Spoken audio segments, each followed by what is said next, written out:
shir laga soo horjeeday isla markaana lagu cambaaraynayay shirkii ka dhacay cadayntii ee afduubka ahaa ee lagu been abuuranayay ayaa waxa uu ka qabsoomay magaalada Diridhabe. shirkan ay ka soo qayb galeen waxgaradka aqoon-yahanka iyo sidoo kale odayaasha guurtiga ogaaska.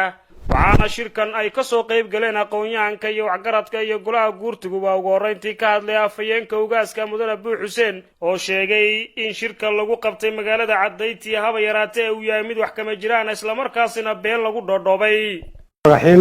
السلام لله صلاة السلام على رسول الله صلى الله عليه وسلم. waxaan salaamayaa shir gudoonka,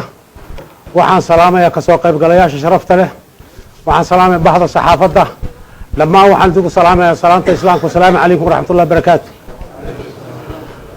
salaan kadib walaalayaal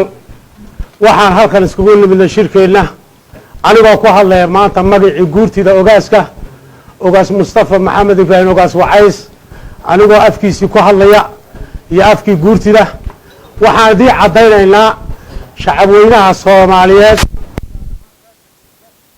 waxaan idin cadeeyo rabaa waad ogtihiin dalkeennii iyo dadkeennii inuu nin kale haysto. ciddii ka ridi lahayd waa ayo, ciddii difaaci lahayd waa ayo, ciddii maatida iyo lase bulshada isgarab taagi lahayd waa ayo, waa inaga weeyaan. war waxaan noqonnay xarabku waa joogjooggaa baan noqonnay. waxaan leeyahay oon cambaaraynaynaa oon dhaleec guudka kaga ridaynaa dowlad deegaanka canfarta madaxweynihiisa iyo wixii uu watay dadkii uu ka soo ururiyey maxay ahayd mille iyo samara uu ka soo urushay ee af Soomaaliga intuu ciddii af Soomaali ku hadlaysay intuu soo ururiyey hidiyo dhaqankii Soomaaliyeedna u xidhay ee uu matalayay dad Soomaali oo Ciisa inaad tihiin matalay uu yidhi beenaale waan beeninaynaa. wuxuu sheegay ogaaska iyo guurtida iyo dhammaan shirka inay ku wada jireen oo la isku raacay oo heshiis laga gaaray uu go'aanshay beentii weeye. waan cambaaraynaynaa waxa la raggu ninka ugu naqa waxa la rumayaqaan iyo rumaymayaqaan iyo ragmayaqaan madaxweynaha dowlad deegaanka canfartaana maanta ku jeedaa saddexdaba isagay ku dhantay rumayaqaan rabimayaqaan iyo rumaymayaqaan. ninka hadduu rumay xadayanaynin afkiisu u uraa haddii uu maxay ahayd raga qaaninna oo ninka uu qaadanaynin in la garab joogo kamidii uu jiro inuu maskaxdiisa hadduuna ka dhaadhicinina nin buuxa ma aha. war waxaan leeyahay madaxweynaha dowlad deegaanka canfarta ee dal iyo dad uu lahayn isagu sheeganayow dalkaagii iyo dadkaagii tigreegu bixiyey dhulkaagii tigreegu bixiyey maxaad uga hadli weyey? muxuu uga hadli waayey kaa? wuxuu yidhi tigreegu intuu canfarta dhulkiisii ka qaado beerihii beero ku samaystay iyuunbuu yidhi ciisaan kaaga qaadayaa dhul. halkuu ka odhan lahaa war aniga dhulkaadii qaadaysa ha ii dambeeye dhulkayga iidaa halkuu ka odhan lahaa rumaha unbuu yidhi. saanta awrka cirka artay wey. dowlad deegaanka canfarta waxaan leeyahay oon madaxweynaheeda leeyahay oon duqaydeeda leeyahay oon ogaasyadeeda u sheegaynaa wixii halkaani niigu sheegay inay waxba ka jirin reer caalamka iyo miidiya iyo waxaan u sheegaynaa in waxii halkaa lagu sheegay waxba ayna ka jirin. wax ogaasa iyo wax guurta iyo wax Soomaaliya oo ka qayb gala shirkaan inuu jirin taas baan u sheegaynaa. waxaan hubaa dadkaaga beenta aad u sheegaysa madaxweynaha dowlad deegaankow aakhirtaanka in isagu ku dili doono. ilaa qofka wixii aad u sheegto haddii uu kaa waayo hodha uu kugu qasbo waxaad ii sheegaysa agu koran war waxaan hubaa inaan lagu dili doono reerkaagu ku dili doono cafari ku dili doonto taas baan kale. waxaa kaloo sheegi adeecadda maxay ahayd Ethiopia waxaynan hubin iyaduna sheegaysa waxay ka daaraan degtaa ku hadasho adeecaduhu inay dhexdhexaad noqdaan ay qoomiyadaha ay midba xaggiisa isxijisiin ba qurux badan. waxa la wixii la sheegay dhinac bay u jejeedinayaan war maaha sidaas dhexdhexaad noqda adeecadday taas baa kale xafiiska nabadgelyada Ethiopia ma dad baa meesha u taallaa mise qudiyada Ethiopia dastuurka Ethiopia u fadhidaa meesha. waa waxaan ku leeyahay adiguna waa inaad noqotid dhexdhexaad oo maxay ahayd ciidamada iyo maxay ahayd shacabku inuu mid ku ahaado oo dadku mid ku ahaado oo dalku mid ku ahaado oo sidaata aad maxay ahayd midna dhinaciisa ismarinin ayaan adigana kuu sheegaynaa. ciidamada kuwa hawaas ciidamada federaalka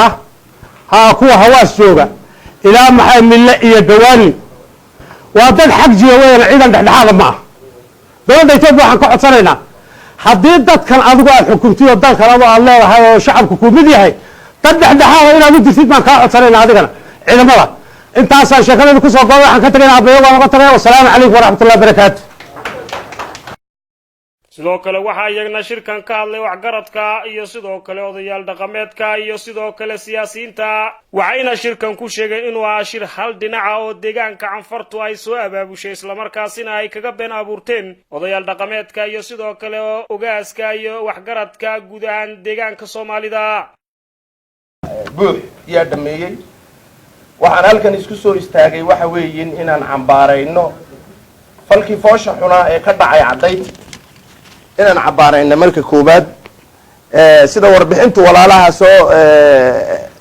shirka soo hogaaminayay ay noogu siiyeen warbixinta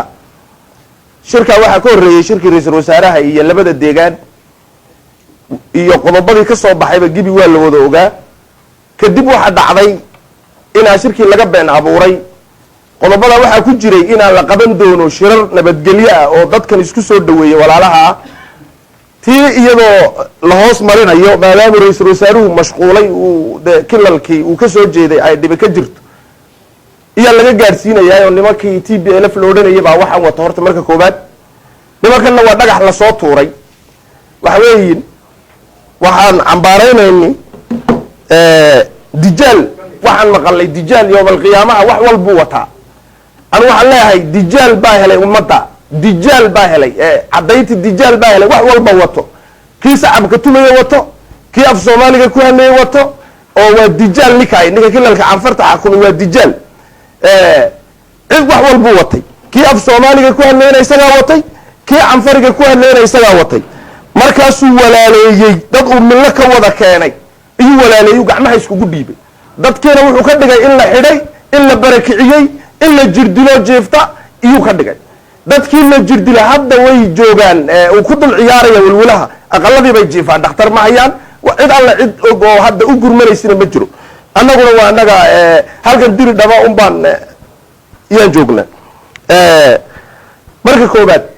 madaxweynaha cafarta aanu intaa kuma dhaafayo waa dijaal oo isaga intaasaan ku dhaafaya waxa kale hadda cambaaraynay wax weyn xafiiska nabadgelyada cafarta ninkii shalay yidhi al-shabaab Soomaali sida u dhantahay waa al-shabaab ninkii yidhi ninka weyn ninka maantana shir ku haya magaaladii ku haya shir al-shabaab buu wuxuu ay kow wadannada jaarka oo Itoobiya ay dana badan ka dhaxeeyaan Soomaaliland Itoobiya dana badan baa ka dhaxeey iyo aflagaadeeyu yidhi al-shabaab baa ka soo duulay laba Djibouti dana badan baa ka dhaxeeyo ganacsi iyo dana badan baa ka dhaxeey waa jaar un baan anagu taasoo aflagaadeeyay saddex militariga Itoobiya inta leeg iyo aflagaadeey afar nabadgelyada Itoobiya iyaduna la og yahay security Itoobiya loo iyo aflagaadeeyo ciidan Djibouti ka soo gudbay baan laayadu intaasoo falxuma qofka keentay inuu maanta naga miisaan weynaado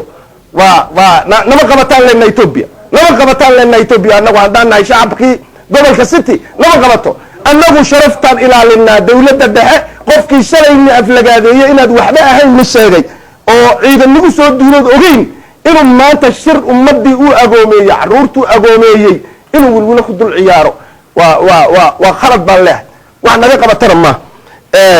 isaga intaasaan ku dhaafaya inaan sharciga la hor keeno halkay ka ahayd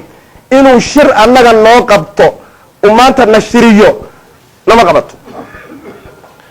waxaa kaloo ka hadlaya adeecaddan ra'iisul wasaare waxaad tidhi adeecadaha waa inaan sharciga la hor keeno hadday ku sii jiraan fal xun hadda ayay fal xun ku sii jiraan adeecadda Itoobiya hadda ayay fal xun ku sii jirtaa EBC leeda hadda ayay fal xun ku sii jirtaa ee warkii been abuurka ahaa wada maxaad u qorshaysay mise af un badan annagana nagu seexinaya annagu nabadda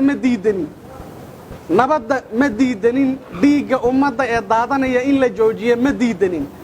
laakiin waxaan diidannahay been abuurka ayaan diidannahay dad aanan shirka joogin in laga dhiga dad shirka joogay oo cafar uuni ay mataqaanaa qaybina Soomaali noqoto qaybina cafar noqoto oo iyadoona isgacan qaado waxaan u aragnaa dagaalkii xabadda ahaa ee ummadda lagu gumaadayay oo waji kale loo soo yeelay waji siyaasadeed loo soo yeelay baan u aragnaa waxaanu u aragnaa ummadda Soomaaliyeed meel kastay joogto markii ay damqatay jaahwareer lagu furayo ummadii waa la heshiiyay iska fadhiista la leeyahay waxaan anagu mataqaanaa codsanaynaa in wixii lagu heshiiyay sidii loogu heshiiyay loo dhaqan geliyo labada madaxweyne iyo xafiiska ra'iisul wasaaraha iyo xafiiska mataqaanaa nabadgelyada iyo ciidamada makalaakiya saraawiidka iyo mataqaanaa wasaaradda gaashaandhigga heshiiskii ay ku gaadheen Addis Ababa in sidaadii loo fuliyaan doonaynaa heshiiskaasi muxuu ahaa in la qabto shirar nabadgelyo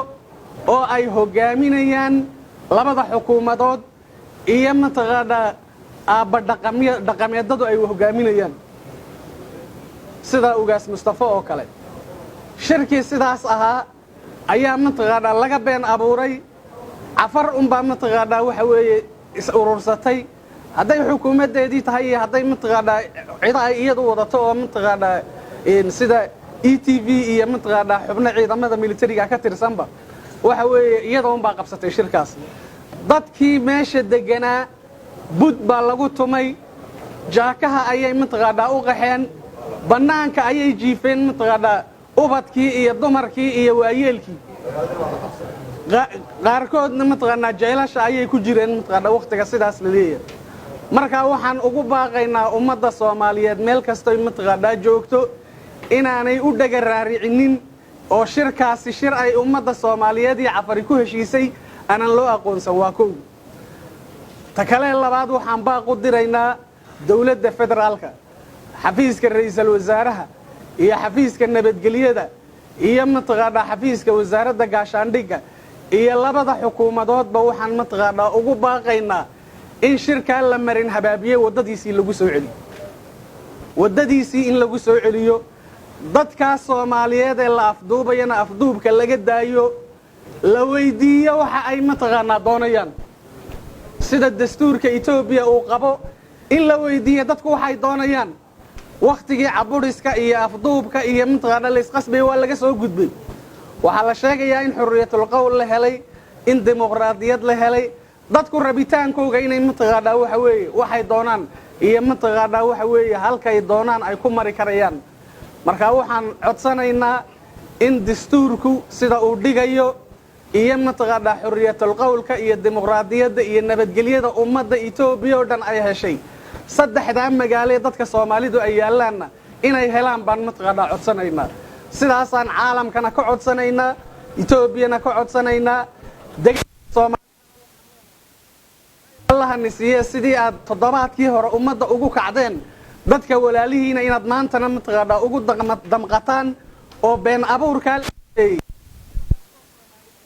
ka jawaabtaan codsanaynaa sidaasaan ummadii Soomaaliyeed gaar ahaan beeshii Ciise haddaan nahay sidaasaan walaalaha iyaga Soomaaliyeedna ka codsanaynaa sidaasaan mataqaanaa ku soo koobay wabillahi tawfiiq wassalaamu calaykum waraxmatullaahi wabarakaatuh gudahaan shirkan ayaa waxaa la isla qaatay in shirkii ka dhacay magaalada Cadayti uu ahaa mid wax kama jiraan isla markaasina hal dhinaca baaqna ay ugu direen xukuumadda federaalka diiga shacabka ee ku daadanayana la badbaadiyo iyo wax kasta oo khalkhal gelin kara nabadda dalka iyo deegaankaba xasan cabdi SR TV magaalada Diridhabe